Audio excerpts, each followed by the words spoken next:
Hello, today we're at Shanghai Pudong International Airport flying Virgin Atlantic Premium Economy. It's their longest flight, blocked at 14 hours and 45 minutes, and we've just found out we've got a delay.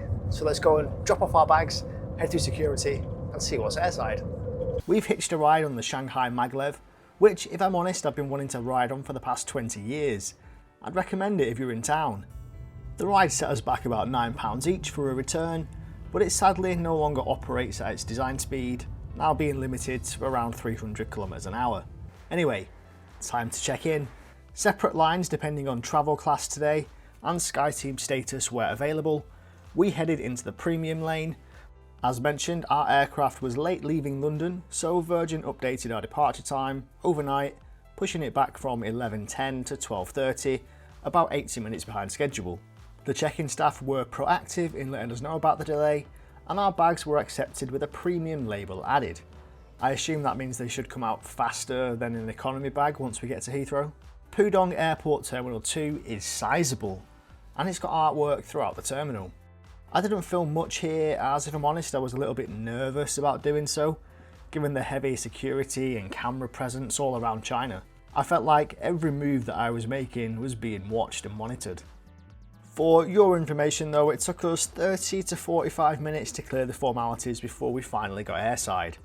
I took this flight in June 2024. Step 1 was to walk through a health screening lane, more of a temperature check I'd say.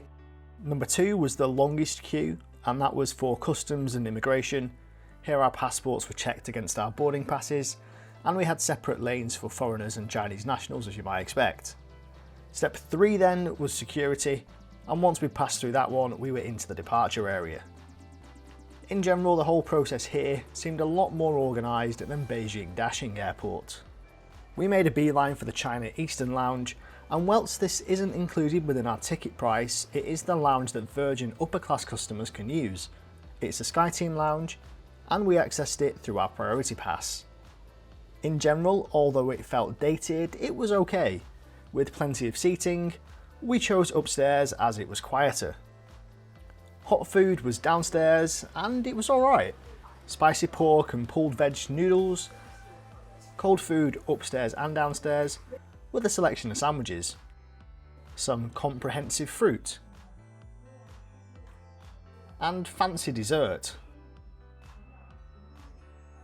A limited alcohol selection, but it was fine. It was early. Showers were also available and there was no queue, although it lacked any premium amenities you might find elsewhere in the world. Again, the general feel was it was a bit worn. We spent 2 hours in here before heading to the gate, where I spotted this really cool 747 of the UAE. I've never seen a blue terminal ceiling before, have you? Anyway, our gate was oddly positioned, gate 20 in between number 19 and 18. Here's our 787, 8 years old, just being turned around for us now, having arrived 2 hours late from London. Looks as though our bags are going on though, so fingers crossed we should be boarding shortly. After boarding group 1, groups 2, 3 and 4 were called at the same time. For the gate check upstairs, we only needed to present our boarding pass. Okay, 12:15, just through the boarding pass check, passport check, down this escalator before we get on board. And then before we stepped onto the jet bridge, there was an identity check, where we showed our passports and boarding pass together. Finally then, we're ready to get on board and settle in for our first ever Virgin Atlantic flight. Thank you. Hiya. Hey buddy, how are you? 25k, just cut across. Thank you. A nice welcome from the crew, past the famous bar, which by the way was busy for the whole flight. It's right for us past the toilets and the Wonder Wall, which I'll show you later, before we enter the premium economy cabin and head to our seats in the back row. We're in 25k, one of 35 premium economy seats arranged in a 232 layout. Behind this cabin is economy, 192 seats there, in the standard for a Dreamliner 333. Of course, towards the front you'll find the business or upper class, as Virgin call it, and there you'll find 31 seats. So what's the difference then between economy and premium economy? Well, hard product wise, the seat, obviously. You'll notice how much more space you have and how much space you're allocated, so to speak. The seat width between the armrest is 18.7 inches versus 17.1 in economy. And on top of that, you also have armrests that are wider as well. Of course, the extra width means you fit 2 fewer seats per row. And for couples, that translates to the ideal situation of 2 seats together with a window and an aisle, compared to the middle and window we'd usually pick in the 333 layout in economy. In terms of legroom, again, you gain. We have 38 inches in between the seats here, compared to 31 inches at the back of economy. There is an economy delight sort of sub-cabin within the economy area. You'll get 34 inches of seat width there. That's kind of a middle ground, I guess. When you want to relax, the premium seat also reclines further, 8 inches compared to 5. And let me tell you, you really do notice that when you want to sleep and really kick back. Legroom is plenty, and this nice addition here is a footrest. It's in the higher position as I'm showing it on screen, which was actually really good for sleeping, but it does go to a lower position as well. Ideal for sitting, to be honest. Virgin fitted their Dreamliners with individual air vents, which I'm really grateful for, but there is a but, and I'll come back to that later. On the seat then, and you'll find a pillow, which is shaped to sit around your neck, a blanket and some headphones, but notably missing, there is no premium economy amenity kit. The seat is nice and big, the headrest goes up and it goes down, but unfortunately there's no adjustability on the sides. You can't cocoon your head in with those wings that you get on some other types of seats. As you'd expect, you've got a safety card, albeit a pretty shoddy looking one. It's quite dirty. There's 2 magazines as well, and if I'm honest, I don't really know why airlines still have magazines. I didn't read them, I didn't see anyone else reading them either. Once we're nicely settled in, we're offered a choice of water, juice or Prosecco. Look, we're new to the premium economy experience, and it felt a little bit odd to us sipping away our Prosecco in a glass, whilst those seated in economy filed past us. On board now, just had our glass of Prosecco. Everyone else seems to be on the aircraft too now, so we're just waiting for the doors to close and then we can push back and get on our way.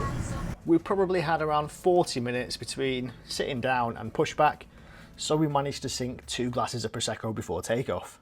We had the safety video, which went on a little bit, and I lost focus, to be honest, before pushback eventually came, almost 2 hours late.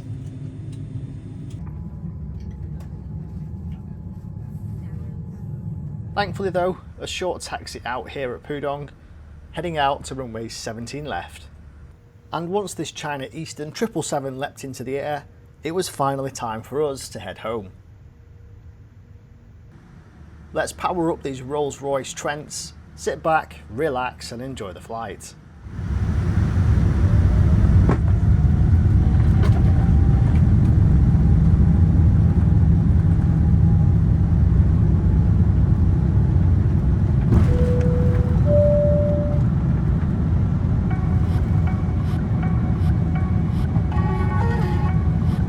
It's a lovely day for flying, and the clear day gave us some fantastic views over the Shanghai area as we climbed out. I tore open the headphones and settled in. Unfortunately, like most airlines these days, Virgin do show adverts before the content starts, although you can fast forward it if you want to. The feature that I would love to see is synchronised playback. Trying to start the movie at the same time is not as easy as you'd think. 20 minutes in, and the first drinks are poured and corn snacks are handed out. It's a gin and tonic for me, and a Coke Zero for Morven. Virgin don't carry Diet Coke, which is a bit of a letdown and a negative point for us. The menu cards were then handed out next, featuring all the food that we could eat on board, and the service pattern, what sort of things we should expect at what time throughout the flight. The cabin feels really airy and spacious up here. Unfortunately, it wasn't long before we hit some of the jet streams, and things got a little bit bumpy for a while. Thankfully, the bumpy ride abated just long enough for me to squeeze in a quick trip to the loo before lunch service started. This one's located at the front right of the cabin, and as it should be this early in the flight, it was clean. Unlike BA's 787s, nothing was hanging off the wall or held on with tape. Lunch was delivered an hour after takeoff, with a choice of noodles, cod or chicken. Oddly, the tray comes with 2 empty glasses, and if I'm honest, they got in the way. I already had a 3rd glass topped up with Prosecco. For the main, I went for a black pepper chicken with egg fried rice, pak choy, lotus root sautéed courgette and carrots. The sides and salad were all good, all tasted fresh and had a good kick of flavour. The dessert though was of course the highlight, chocolate praline cake, which went down an absolute treat. Whilst the food itself was definitely a step up above any economy meal that I've had before, the addition of real cutlery and crockery does elevate the experience further. If you're a geek, and even if you're not, you'll also love the salt and pepper shakers. Come on, these are great, how can you not love these? Half an hour after, duty free was offered, that trolley came around. I didn't see any takers, to be honest. The service was a little bit lacklustre and the crew kind of seemed to resent doing it. The cabin shades then dimmed to I think the midpoint on the Dreamliner setting, so not totally dark, which is nice. I settled in with a brewdog and caught up on our present position. Virgin have what they term a wonder wall, situated at the front of the premium economy cabin, and it's essentially a help yourself drink and snack wall. It's a nice idea, and various savoury snacks and soft drinks, plus juice and water are all available. I guess it's supposed to save the crew from actually having to serve you. Anyway, popcorn and barbecue crisps for us whilst we watch a movie. I checked out another loo, this time I snuck into the business one, shh, don't tell anyone. Much more spacious than economy, it might have been a disabled toilet perhaps. I also went for a walk down to the back of the aeroplane, and I've never felt so grateful to have so much space on a 14-hour flight. Economy, let me tell you, was fairly noisy. Being a day flight, there just seemed to be plenty of loud chatter around. I'd have been fairly annoyed if I was trying to sleep, or to be honest, even just try and listen to a movie. Lights on and it's time for a surprise. We're about halfway through the flight now and we've been brought a mid-flight sandwich. This wasn't on the menu, so it was a nice bonus. Little cola to go with it as well. It's a cheese and tomato sandwich, and to be honest it was a bit dry, the bread was a bit stodgy, but it hit the spot. I think economy also got the same sandwich. Let's talk in-flight entertainment next. The screen is responsive and it's similar to what BA have installed on their retrofitted 777s. It's also adjustable, which helps when the seat in front of you is reclined. It's a slightly odd interface, it kind of reminds me of an iPod back in the early days, but there's plenty of content on there to keep you going. I watched Anyone But You, Oppenheimer, and a few others that I won't admit to. A fair selection of TV shows as well. The games were a tad disappointing. I'll be honest, if Angry Birds isn't on the in-flight entertainment now, I'm a little bit disappointed all round. You also have this controller, which you can use for controlling the main screen. The beauty of this though is that you can set the screen that's on it independently.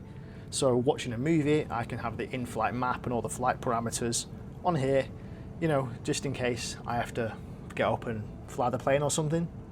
Approaching the Caspian Sea, I set up to do a little bit of editing on my Singapore Airlines Dreamliner video.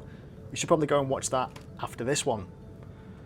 I grabbed maybe 3 hours of sleep, which was kind of easy enough given the generous seat recline, good leg room and that footrest, which created kind of what felt like a continuous support for my legs. I woke up to the smell of chicken and mushroom stew and, well, not really premium, right? Size-wise, this is about half the size of my hand, and that's a portion. And this paper tray reminds me of something that I'd throw up into in a hospital. Virgin, what were you thinking? The final meal before landing is something that airlines always seem to get wrong. Morven went for the rice, which she said was okay, and yes, the food was okay. Economy standard though, not premium. Fruit's always a great addition, something juicy, but the blueberries kind of don't really match that and didn't hit the spot. And the chocolate bar, should we talk about that? Well, it's about the size of my big toe. Virgin, you can really do better here, and you really need to. We're about 90 minutes from landing now, so it's time for a hot towel. This was much needed, refreshing, and helped me feel more alive. Definitely a tick in that premium experience box. So as we descend, let's sum up the whole experience. I'll start by saying that most of the crew were fantastic. Fairly proactive, generally nice when you interacted with them, but I only really felt that Virgin Atlantic spark right at the start, and that's when the crew refilled our Prosecco glasses during boarding. And for the rest of the flight, that particular crew member was stationed back in economy. That being said, the guy that looked after us and our cabin area was absolutely spot on. Attentive, friendly, nothing was too much trouble. Just not anything, wow, this really is next level. I just didn't get that. The seat was great, comfortable, easy to rest in, but it did show a couple of signs of its age. On the plus side, everything worked, the IFE, the recline, and the toilets were all in good nick, so no complaints there. The safety card felt a bit grubby, it wasn't clean. I wouldn't really comment about that, I don't really care, but it was a notable detractor from what is billed as a premium experience. Air vents on wide-body long-haul planes are something that YouTube travel reviewers love to bang on about, myself included, but it was nice to have them. Yes, when boarding it's really warm, you want to cool down quick, they're great, but, and I'm unsure if this is me overthinking it, the cabin seemed noticeably louder with the noise of the air being pushed through those tiny little vents. Louder I think than what I've had on other 787s. Maybe then added temperature control comes at the expense of noise comfort. I'm not sure. Someone else can let me know down in the comments whether I've made that up or what your experiences are. The food then. The first meal was spot on. Plenty of it, well presented, full of fun with those salt and pepper shakers. The sandwich was alright, wasn't the best, economy had it as well. And the final meal was really poor, as I mentioned. I'd probably rank it as a low to mid economy meal. Definitely loads and loads of room for improvement here. All in all then, would I fly premium economy again? Yeah, absolutely. Would I care if it was Virgin or someone else? Probably not. I've actually booked to fly this exact route again in premium economy on a BA 787 early next year. So I'll be comparing the two and you'll want to subscribe so that you don't miss that video. Of course, the experience kind of all comes back down to what did I pay for it. I only paid £172 plus 11,250 points each, and that was using a Virgin Atlantic companion voucher. I'd call that pretty excellent value. If you're looking to book cash, you're at £1,400 thereabouts for the premium economy seat, and economy itself is probably around 600 on this route. If these were the options that were available to me, i.e. points weren't available, then I wouldn't have paid £1,400 for premium. I'd have sat back in economy in the £600 seats. We're lining up now to land on 27 rides at Heathrow.